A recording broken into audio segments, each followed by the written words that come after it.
കൃപാസനത്തിൻ്റെ പ്രാർത്ഥനകൾ ചൊല്ലുമ്പോൾ മോസ്റ്റ്ലി നമ്മൾ ചെല്ലുന്ന വചനങ്ങൾ ഏതാണെന്ന് കുറച്ച് പേരെ ചോദിച്ചിട്ടുണ്ടായിരുന്നു. ഞാനത് പറഞ്ഞതാണ് ഓൾറെഡി. ആ ഒരു പ്രാർത്ഥന ചൊല്ലുന്ന സമയത്ത് ഞാൻ ചൊല്ലിക്കൊണ്ടിരുന്ന 3-4 പ്രാർത്ഥനകളുണ്ട്. അതുപോലെ തന്നെ നമ്മളത് കഴിഞ്ഞിട്ട് ശേഷം വൈകിട്ട് പ്രാർത്ഥന കഴിഞ്ഞതിന് ശേഷം ഞാനെപ്പോഴും വിശ്വാസ പ്രമാണത്തിൻ്റെ പ്രാർത്ഥന 50 തവണ ചൊല്ലി പ്രാർത്ഥിക്കുന്നുണ്ടായിരുന്നു 2 ഉടമ്പടിയിലും. അപ്പം ആ ആ ഓരോ വിശ്വാസ പ്രമാണത്തിൻ്റെ പ്രാർത്ഥന ചെല്ലുന്നതിൻ്റെ ഇടയ്ക്കും ഈ 3 പ്രാർത്ഥനകൾ ഞാൻ ചൊല്ലാറുണ്ടായിരുന്നു. ആ പ്രാർത്ഥനകൾ ഏതൊക്കെയാണെന്ന് ഞാൻ ജസ്റ്റ് പറയാം. ഞാൻ ഓൾറെഡി വീഡിയോയിൽ എവിടെയൊക്കെ പറഞ്ഞിട്ടുണ്ട്, പക്ഷേ ആളുകൾ അത് കണ്ടിട്ടില്ല എന്ന് തോന്നുന്നു. ഇപ്പോഴും സംശയമായിട്ട് ചോദിക്കുന്നുണ്ട്. അപ്പോൾ അതുകൊണ്ട് ജസ്റ്റ് ഒന്ന് മെൻഷൻ ചെയ്യാമെന്ന് വിചാരിച്ചു കേട്ടോ. സോ ഞാൻ അതിൻ്റെ കാര്യങ്ങളൊന്ന് പറയാം. 2 വചനങ്ങളാണ് ഞാനത് മോസ്റ്റ്ലി ചെയ്തുകൊണ്ടിരുന്നത്. നിന്നെ പേർ ചൊല്ലി വിളിക്കുന്ന ഞാൻ യഹോവ ഇസ്രായേലിൻ്റെ ദൈവം തന്നെ നിന്നെ അറിയേണ്ടതിന് ഞാൻ നിനക്ക് ഇരുട്ടിലെ നിക്ഷേപങ്ങളെയും മറവിടങ്ങളെയും ഗുപ്തനിധികളെയും കാട്ടിത്തരും. ഈ ഒരു വചനമായിരുന്നു ഒരെണ്ണം. അതുപോലെ തന്നെ ഞാൻ നിനക്ക് മുമ്പായി ചെന്ന ദുർഘടങ്ങളെ നിരപ്പാക്കുകയും താമ്രവാതിലുകളെ തകർത്ത് ഇരുമ്പോടാമ്പലുകളെ ഖണ്ഡിച്ച് കളയുകയും ചെയ്യും. ഈ ഒരു വചനവും കൂടെ ഉണ്ട് അതിൻ്റെ കൂടെ. കൂടാതെ ഞാൻ അതിൻ്റെ കൂടെ പ്രാർത്ഥിച്ചിരുന്ന വേറെ ഒരു പ്രാർത്ഥനയാണ് ബന്ധന പ്രാർത്ഥന എന്ന് പറഞ്ഞാൽ. സ്വർഗീയ പിതാവേ, ക്രൂശിതനായ യേശു ക്രിസ്തുവിൻ്റെ ശക്തിയുള്ള നാമത്തിൽ ഞാൻ കൽപ്പിക്കുന്നു. എൻ്റെ അനുഗ്രഹങ്ങളെ തടഞ്ഞു നിർത്തുവാൻ പിശാച് ഒരുക്കിയ എല്ലാ ബന്ധങ്ങളും ഇന്നേ ദിവസം തകർക്കപ്പെടട്ടെ. എല്ലാ കെട്ടുകളും പൊട്ടിച്ചു തരട്ടെ. എല്ലാ തടസ്സങ്ങളും അഴിഞ്ഞു വീഴട്ടെ. സ്വർഗം എനിക്ക് വേണ്ടി ഒരുക്കിയ എൻ്റെ അനുഗ്രഹങ്ങളിൽ തടസ്സം ഒരുക്കുന്ന കാണപ്പെടുന്നതും കാണപ്പെടാത്തതുമായ എല്ലാ ശത്രു സൈന്യങ്ങളും കാൽവരി കുരിശിൻ്റെ ചുവട്ടിൽ ബന്ധിക്കപ്പെടട്ടെ. തടഞ്ഞു നിർത്തപ്പെട്ട എൻ്റെ എല്ലാ അനുഗ്രഹങ്ങളും യേശുവിൻ്റെ നാമത്തിലേക്ക് എത്രയും വേഗത്തിൽ എത്തിച്ചേരട്ടെ എന്ന് തന്നെ ഞാൻ സ്വർഗീയ മുദ്രകുത്തി പ്രാർത്ഥിക്കുന്നു.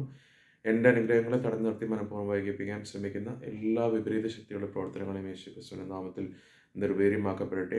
എൻ്റെ നാശം ആഗ്രഹിക്കുന്ന എല്ലാ തിന്മകളുടെ ശക്തികളും കാൽവരി കുരിശിൻ്റെ ചുവട്ടിൽ ബന്ധിക്കപ്പെടട്ടെ. യേശുവിൻ്റെ നാമത്തിൽ ഇന്ന് മുതൽ ഞാൻ അനുഗ്രഹീതമായി തീരട്ടെ എന്ന് പറഞ്ഞ ഈ ഒരു പ്രാർത്ഥനയോടെ ചേർത്തിട്ടാണ് ഞാൻ ആ ഒരു പ്രാർത്ഥന പൂർണ്ണമാക്കുന്നത്. അപ്പം ഞാൻ ആദ്യം പറഞ്ഞ പോലെ 50 വിശ്വാസ പ്രമാണത്തിൻ്റെ പ്രാർത്ഥന ദിവസം ഞാൻ വൈകിട്ട് ചെല്ലുമായിരുന്നു. അപ്പോൾ ചെല്ലുന്നതിൻ്റെ ഇടയ്ക്കും ഈ 3 പ്രാർത്ഥനകൾ ചെല്ലുമായിരുന്നു. പിന്നെ 2 വചനങ്ങൾ ചൊല്ലിക്കൊണ്ടിരുന്ന വചനങ്ങൾ 27-ാമത്തെ സങ്കീർത്തനം നമുക്ക് അറിയാൻ പറ്റും. ദാവീദിൻ്റെ സങ്കീർത്തനത്തിൽ കർത്താവിൻ്റെ പ്രകാശവും രക്ഷയുമാണ്, ഞാൻ ആരെ ഭയപ്പെടണം, കർത്താവിൻ്റെ ജീവിതത്തിൻ്റെ കോട്ടയാണ്, ഞാൻ ആരെ പേടിക്കണം. ഈ വചനത്തിൻ്റെ പറഞ്ഞിരിക്കുന്ന ഈ ഒരു വചനം, കർത്താവ് എൻ്റെ പ്രകാശവും രക്ഷയുമാണ്, ഞാൻ ആരെ ഭയപ്പെടണം, കർത്താവിൻ്റെ ജീവിതത്തിൻ്റെ കോട്ടയാണ്, ഞാൻ ആരെ പേടിക്കണം. ഈ ഒരു ഇതും കൂടെ ഞാൻ അതിൻ്റെ കൂടെ വായിച്ച് പോകുന്നൊരു വചനമായിരുന്നു.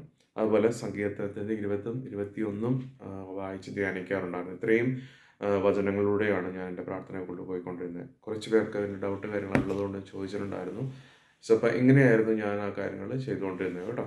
സോ ഇനിയും നിങ്ങളിൽ ആർക്കെങ്കിലും വചനങ്ങൾ വേണോ, അല്ലെങ്കിൽ പ്രാർത്ഥന ചൊല്ലേണ്ടതായിട്ടുള്ള കാര്യങ്ങൾ, അല്ലെങ്കിൽ പ്രത്യക്ഷീകരണ പ്രാർത്ഥന, അതെല്ലാം ബുക്കായിട്ട് എൻ്റെ കയ്യിലുണ്ട്. അപ്പോൾ നിങ്ങൾക്ക് വേണമെന്നുണ്ടെങ്കിൽ അതിൻ്റെ ഫോട്ടോ ഞാൻ എടുത്തിട്ട് അയച്ചു തരാവുന്നതായിരിക്കും കേട്ടോ.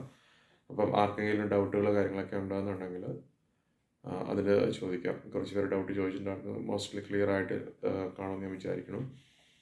അപ്പം ചിലരൊക്കെ ഈ കൃപാസനത്തിൻ്റെ പ്രാർത്ഥനകൾ എടുത്തിട്ട് അത് മുടക്കിക്കളയുന്ന ഒരു സ്വഭാവമുണ്ട്. അല്ലെങ്കിൽ എനിക്ക് സമയം കിട്ടുന്നില്ല. ഉടമ്പടി എടുത്തതിന് ശേഷമാണ് ആലോചിക്കുന്നത് നമ്മൾ. ഉടമ്പടി എടുത്തിട്ട് നിങ്ങൾ തോന്നിയ പോലെ കാണിച്ചു നടന്നിട്ടുണ്ടെങ്കിൽ കാര്യങ്ങൾ നടക്കുന്നൊന്നുമില്ല. ഉടമ്പടി എടുത്ത് നമുക്ക് നമ്മുടെ ഉടമ്പടി പാലിക്കാൻ കഴിഞ്ഞില്ലെങ്കിൽ ഉടമ്പടിയിൽ നിന്ന് എത്ര പെട്ടെന്ന് ഇറങ്ങാൻ നോക്കുക. അതല്ലാതെ ഒരു ദിവസം ഉടമ്പടി എടുത്തിട്ട് പ്രാർത്ഥന ചൊല്ലുന്നു, വേറെ 10 ദിവസം ചെല്ലാതിരിക്കുന്നു, അങ്ങനെ നമ്മൾ കാണിച്ചിട്ട് ദൈവത്തെ നിന്നിച്ചിട്ട് കാര്യമൊന്നുമില്ല.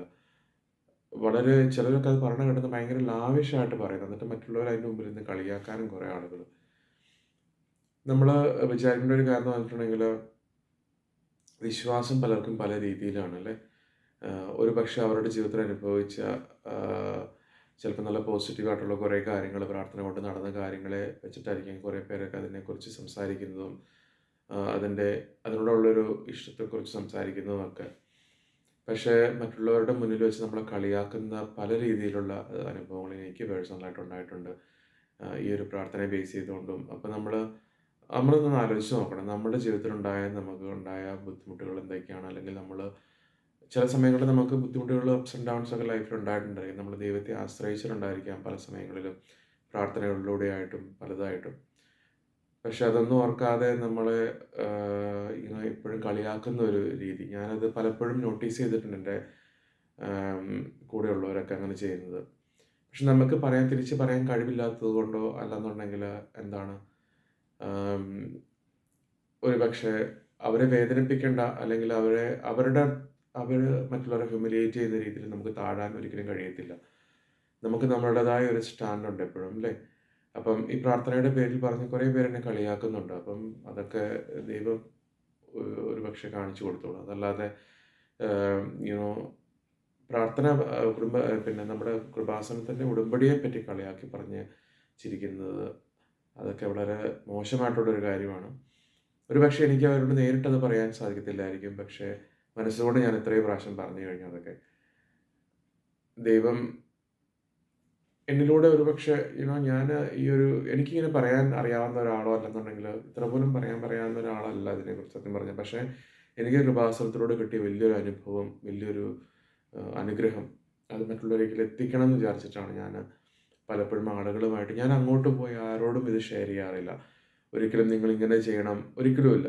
എന്നോട് ചോദിച്ചു വരുന്ന അല്ലെങ്കിൽ എൻ്റെ വീഡിയോ കണ്ടുവരുന്ന ആളുകളോട് ഞാൻ അഭിപ്രായം പറയാറുണ്ടെന്നല്ലാതെ ആരെയും നിർബന്ധിച്ചൊരിക്കലും ഞാൻ കൃപാസനത്തിൻ്റെ ഉടമ്പടിയിലേക്ക് എത്തിക്കുകയോ അല്ലെന്നുണ്ടെങ്കിൽ അങ്ങനെ ചെയ്യാറില്ല. പക്ഷെ ചില കമൻസുകൾ, ചില കളിയാക്കലുകൾ കേൾക്കുമ്പോൾ ശരിക്കും പറഞ്ഞാൽ സങ്കടം തോന്നുന്നൊരവസ്ഥയുണ്ട്. കാരണം ഒരുപക്ഷെ നമുക്ക് അവരോടത്തരം കഴിവില്ലാത്തതുകൊണ്ടായിരിക്കാം, അല്ലെങ്കിൽ നമ്മളെ അവരത്രയും ഒരു താഴ്ന്ന ലെവലിൽ കാണുന്നതുകൊണ്ടായിരിക്കാം മറ്റുള്ളവരുടെ മുമ്പിൽ വെച്ച് നമ്മളെ കളിയാക്കുന്നത്. പല രീതിയിൽ ഞാൻ അത് ശ്രദ്ധിച്ചിട്ടുണ്ട്. പക്ഷേ എന്നിൽ നിന്നത് അതിന് മറുപടി ഒരു പ്രാവശ്യം കിട്ടുമ്പോൾ അത് അത്രയും നല്ലൊരു മറുപടി ആയിരിക്കും കിട്ടുന്നത്. അതുകൊണ്ട് കളിയാക്കലുകൾ ഒഴിവാക്കുക. നമ്മുടെ ജീവിതത്തിൽ അനുഗ്രഹങ്ങൾ കിട്ടിയതിൻ്റെ വെളിച്ചത്തിലാണ് പലരും കാര്യങ്ങളും മറ്റുള്ളവരെ അറിയിക്കുന്നത് കാരണം. അപ്പോൾ ഞാനിപ്പോൾ ഈ ഒരു പ്രാർത്ഥനയുടെ കാര്യം പറഞ്ഞപ്പോൾ ഞാൻ മനസ്സിലോർത്തുകൊണ്ട് അത് പറഞ്ഞു എന്ന് മാത്രമേ ഉള്ളൂ. ഒത്തിരി പേര് നമ്മളെ കമൻറ്റുകളായിട്ടും നേരിട്ടും കളിയാക്കുന്നവരുണ്ട്. അപ്പം അതൊക്കെ ചെയ്യുന്നവർ ചെയ്യട്ടെ, നമുക്കതിനൊന്നും മറുപടി പറയാനില്ല. പക്ഷേ കൂട്ടമായ പല രീതിയിലും ഇപ്പം നമ്മളുടെ പേഴ്സണൽ സ്പേസിലേക്ക് വരെ വന്ന് കളിയാക്കുന്ന ഒരു അവസ്ഥയിലേക്ക് കാര്യങ്ങൾ ചില സമയങ്ങളിൽ വരാറുണ്ട്.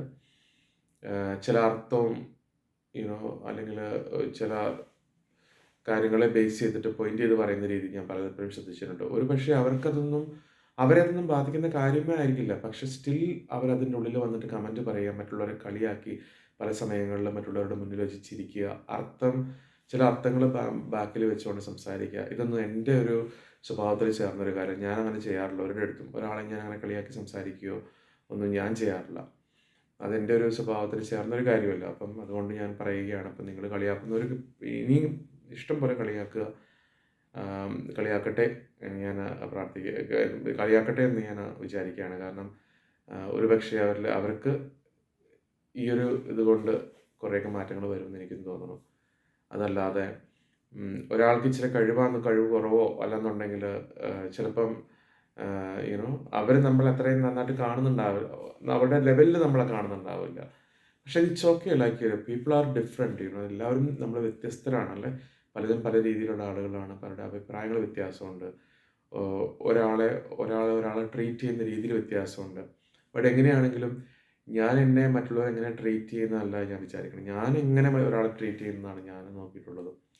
അപ്പോൾ അതുകൊണ്ട് കളിയാക്കുന്നവർക്ക് ഇനിയും കളിയാക്കൽ തുടരാം. എനിക്കതുകൊണ്ടൊരു പ്രശ്നം വരാനില്ല എൻ്റെ ജീവിതത്തിൽ. അതും ദൈവത്തിൻ്റെ പേര് പറഞ്ഞ് എന്നെ കളിയാക്കുന്ന മീൻസ് ഞാനിങ്ങനെ ചെയ്യുന്നതുകൊണ്ട് ഒരു പക്ഷേ കളിയാക്കുന്നതായിരിക്കാം. നിങ്ങൾക്ക് ചെയ്യാൻ പറ്റില്ല, നിങ്ങൾ ചെയ്യേണ്ട. ഞാനത് പറയുന്നത്, നിങ്ങളെക്കൊണ്ട് ചെയ്യാൻ പറ്റുന്നവർ മാത്രം എൻ്റെ യൂട്യൂബ് ചാനൽ കണ്ടാൽ മതി. അതല്ലാതെ കണ്ടിട്ട് അതിനെക്കുറിച്ച് മാറി നിന്ന് ചീത്ത കമൻറ്റ് പറയുക, ഇതൊക്കെ വളരെ ചീപ്പായിട്ടുള്ളൊരു സ്വഭാവമായിട്ടാണ് എനിക്ക് തോന്നിയിട്ടുള്ളത്. പലർക്കും ഇത് കൊള്ളുമെന്ന് എനിക്കറിയാം, കൊണ്ടാലും എനിക്ക് പ്രശ്നമുള്ള കാര്യമല്ല. പക്ഷെ ഞാനിങ്ങനെ പറയണം എന്ന് എനിക്ക് തോന്നി, അതുകൊണ്ട് ഞാൻ പറഞ്ഞതാണ്. കാരണം നമ്മൾ മറ്റുള്ളവരുടെ മുമ്പിൽ വെച്ച് കളിയാക്കുമ്പോൾ നമുക്ക് എത്രമാത്രം ബുദ്ധിമുട്ട്, വേദന ഉണ്ടാക്കുന്നുണ്ടെന്ന് അത് അവർക്കറിയത്തില്ലായിരിക്കും. പക്ഷെ അവർ അത് നേരിട്ട് വന്നവരായിരിക്കില്ല.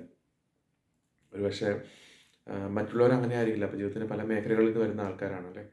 ചിലരൊക്കെ അടിച്ചമർത്തപ്പെടുന്നതിലൂടെ കടന്നു വരുന്നവരായിരിക്കാം, ചിലരൊക്കെ കളിയാക്കലിലൂടെ കടന്നു വരുന്നവരായിരിക്കാം, ചിലർ ഇതൊന്നും അറിയാതെ സ്വത്തിൻ്റെയും അല്ലെങ്കിൽ കാശിൻ്റെയും മേളിൽ കിടന്ന് കളിച്ച് വരുന്നവരായിരിക്കും. അതല്ല, നമ്മൾ എപ്പോഴും നല്ലൊരു വ്യക്തിയാവാൻ ശ്രമിക്കുക, അത്രയേ ഉള്ളൂ. Thank you.